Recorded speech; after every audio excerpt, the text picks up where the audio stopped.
ജില്ലാ എൻഫോഴ്സ്മെന്റ് സ്ക്വാഡും വടക്കാഞ്ചേരി നഗരസഭ ആരോഗ്യ വിഭാഗവും ചേർന്ന് മിന്നൽ പരിശോധന നടത്തി. തൃശൂർ ജില്ലാ എൻഫോഴ്സ്മെന്റ് സ്ക്വാഡും വടക്കാഞ്ചേരി നഗരസഭ ആരോഗ്യ വിഭാഗവും ചേർന്ന് നഗരസഭയിലെ ഷോപ്പിംഗ് കോംപ്ലക്സുകൾ, ഹോട്ടലുകൾ, സിനിമാ തിയേറ്ററുകൾ, വാണിജ്യ കേന്ദ്രങ്ങൾ എന്നിവിടങ്ങളിൽ പരിശോധന നടത്തി. മാലിന്യ സംസ്കരണവുമായി ബന്ധപ്പെട്ട സർക്കാരിന്റെ മാനദണ്ഡങ്ങൾ കർശനമായി പാലിക്കപ്പെടുന്നുണ്ടോ എന്ന് ഉറപ്പുവരുത്തുന്നതിനും വീഴ്ച വരുത്തുന്ന സ്ഥാപനങ്ങൾക്ക് കേരള മുനിസിപ്പൽ ആക്ടിലെ ചട്ടങ്ങൾക്ക് അനുസൃതമായി പിഴ ഈടാക്കുന്നതുമായ നടപടികളാണ് സ്ക്വാഡ് സ്വീകരിച്ചു വരുന്നത്. ഇന്നത്തെ പരിശോധനയിൽ ഉച്ചവരെ മാത്രം 20,000 രൂപയോളം പിഴയിനത്തിൽ ഈടാക്കിയതായി ഉദ്യോഗസ്ഥർ അറിയിച്ചു. നിരോധിത ഉൽപ്പന്നങ്ങളുടെ വിൽപ്പന, കൈവശം വയ്ക്കൽ എന്നീ പരിശോധനകളും ഇതിന്റെ ഭാഗമായി നടത്തുന്നതായി സ്ക്വാഡ് അറിയിച്ചു. തദ്ദേശ സ്വയംഭരണ വകുപ്പ് ജില്ലാ squad team leader Rajaneesh Rajan, team അംഗം ജസ്റ്റിൻ സെബാസ്റ്റ്യൻ, വടക്കാഞ്ചേരി നഗരസഭ senior public health inspector Siddiqul Akbar, public health ഇൻസ്പെക്ടർമാരായ കിഷോർ, ലിയോ വർഗീസ് എന്നിവർ അടങ്ങുന്ന ടീമാണ് പരിശോധനകൾക്ക് നേതൃത്വം നൽകിയത്.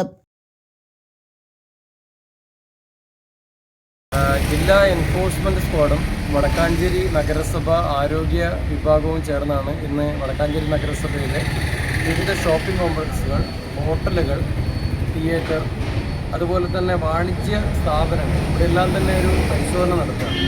ജില്ലാ സ്ക്വാഡിൻ്റെ എല്ലാ ദിവസവും നടത്തുന്ന പരിശോധനയുടെ ഭാഗമായിട്ടാണ് ഇന്നിവിടെ എത്തിയത്. നമ്മൾ പ്രധാനമായിട്ടും ഈ സ്ഥാപനങ്ങളിലൊക്കെ മാലിന്യ സംസ്കരണം ലക്ഷ്യമായി മാലിന്യം നിക്ഷേപിക്കുക, വലിച്ചെറിയുക, പാഴ്വസ്തുക്കൾ കത്തിക്കുക, അതുപോലെ തന്നെ ജലാശയങ്ങളിലേക്ക് മാലിന്യം വലിച്ചെറിയുക, ദ്രവമാലിന്യം ഒഴുക്കിവിടുക, ഇങ്ങനെയുള്ള പ്രശ്നങ്ങൾ കണ്ടെത്തുകയാണ് ഈ ഒരു സ്ക്വാഡ് പരിശോധന കൊണ്ട് ലക്ഷ്യമിടുന്നത്. ഇതിലുള്ള കുറ്റങ്ങൾക്കനുസരിച്ച് കുറ്റകൃത്യങ്ങൾ കണ്ടെത്തി അതിനനുസരിച്ച് കേരള മുനിസിപ്പൽ ആക്ടിൻ്റെ വിവിധ ചട്ടങ്ങൾ പ്രകാരം പിഴ ചുമത്തി നോട്ടീസ് നൽകി വരികയാണ്. ഇതുവരെ നമ്മളൊരു 20,000 രൂപ വരെ പിഴ ചുമത്തി ഇന്ന് രാവിലെ മുതലുള്ള പരിശോധനയിൽ കൂടുതലായിട്ടുള്ള പരിശോധന ഉച്ചയ്ക്ക് ശേഷവും പരിശോധന ഊർജിതപ്പെടുത്തുകയാണ്. കൂടാതെ നമ്മൾ പ്രധാന വലിയ സ്ഥാപനങ്ങളിൽ ഈ സിംഗിൾ യൂസ് പ്ലാസ്റ്റിക്കുകൾ, ഇപ്പോൾ നമുക്കറിയാം പേപ്പർ കപ്പുകൾ, ക്യാരി ബാഗുകൾ, അങ്ങനെയുള്ള നിരോധിത ഉൽപ്പന്നങ്ങൾ ഉണ്ടോ, അത് വിൽപ്പന നടത്തുന്നുണ്ടോ, അത് എവിടെയെങ്കിലും സൂക്ഷിച്ചു വെച്ചിട്ടുണ്ടോ, ഈ പരിശോധനയും ശക്തമായി നടത്തുന്നുണ്ട്. നമ്മുടെ നാട്ടിൽ ഈ സിംഗിൾ യൂസ് പ്ലാസ്റ്റിക്കുകൾ, പേപ്പർ കപ്പ്, ക്യാരി ബാഗുകളെല്ലാം നിരോധിച്ചു. QR കോഡുള്ള അതിന് മാത്രമേ അനുമതിയുള്ളൂ. അപ്പോൾ നിരോധിച്ച ഉൽപ്പന്നങ്ങൾ എവിടെയെങ്കിലും സൂക്ഷിച്ചു വെച്ചിട്ടുണ്ടോ, വിൽപ്പന ചെയ്യുന്നുണ്ടോ എന്നുകൂടി പരിശോധിക്കുന്നുണ്ട്. അപ്പോൾ പ്രധാനമായിട്ട് നിരോധിത പ്ലാസ്റ്റിക് ഉൽപ്പന്നങ്ങൾ, അതുപോലെ മാലിന്യ സംസ്കരണ രംഗത്തുള്ള കുറ്റകൃത്യങ്ങൾ, വലിച്ചെറിയുക, കത്തിക്കുക, ഹരിതകർമ്മസേനയ്ക്ക് നൽകാതെ അലക്ഷ്യമായി നിക്ഷേപിക്കുക, ഇങ്ങനെയുള്ള കാര്യങ്ങളാണ് കണ്ടെത്തി വരുന്നത്.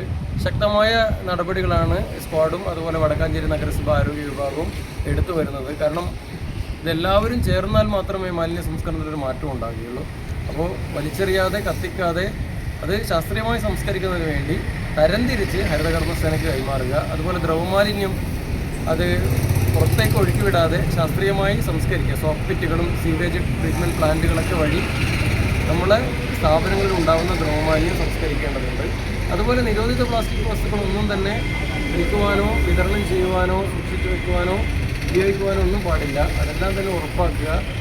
അപ്പോൾ ഖരമാലിന്യം അതുപോലെ ദ്രവമാലിന്യ പരിപാലനം ശാസ്ത്രീയമാണെന്ന് ഉറപ്പുവരുത്തുക. അതാണ് സ്ക്വാഡ് പ്രവർത്തനം കൊണ്ട് ഉദ്ദേശിക്കുന്നത്.